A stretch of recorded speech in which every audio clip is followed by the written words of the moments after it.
দর্শক, এই মুহূর্তে ব্রেকিং নিউজ। মধ্যপ্রাচ্যে চলমান যুদ্ধ পরিস্থিতিতে জ্বালানি সংকট মোকাবেলায় একগুচ্ছ সিদ্ধান্ত নিয়েছে সরকার। সরকারি বেসরকারি অফিস চলবে সকাল 9টা থেকে বিকেল 4টা, আর ব্যাংক খোলা থাকবে সকাল 9টা থেকে বিকেল 3টা পর্যন্ত। রাতে জাতীয় সংসদ ভবনে মন্ত্রী পরিষদ বৈঠক শেষে ব্রিফিংয়ে কথা জানান মন্ত্রী পরিষদ সচিব নাসিমুল গনি। তিনি আরও জানান, আজ থেকে সন্ধ্যা 6টার পর জরুরি দোকান ছাড়া সব দোকানপাট বন্ধ থাকবে, যা তদারকিতে গঠন করা হবে মনিটরিং সেল। এছাড়া রোববার শিক্ষা প্রতিষ্ঠানের বিষয়ে নির্দেশনা দেবে শিক্ষা মন্ত্রণালয়। কেনা হবে না নতুন যানবাহন, কম্পিউটার সামগ্রী। সরকারি অর্থায়নের সকল বৈদেশিক সফর বন্ধ করা হয়েছে বলেও সিদ্ধান্ত নিয়েছে মন্ত্রিসভা।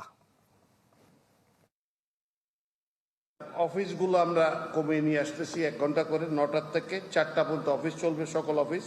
ব্যাংকিং গুলো চলবে আওয়ার্স 9টার থেকে 3টা পর্যন্ত। অভ্যন্তরীণ প্রশিক্ষণ যেগুলো আছে সেগুলো 50% বন্ধ করা হয়েছে, যে 50% কমিয়ে নিয়ে আসা হয়েছে। সরকারি অর্থায়নের সকল বৈদেশিক প্রশিক্ষণ বন্ধ করা হয়েছে পুনরাদেশ না দেওয়া পর্যন্ত। জ্বালানি, বিদ্যুৎ, গ্যাস এই খাতে আমাদের যে ব্যয়টা হতো সরকারের, সেটা আরো 30% কমানো হচ্ছে। সকল ধরনের মার্কেট 6টার পরে কোনো মার্কেট চলবে না।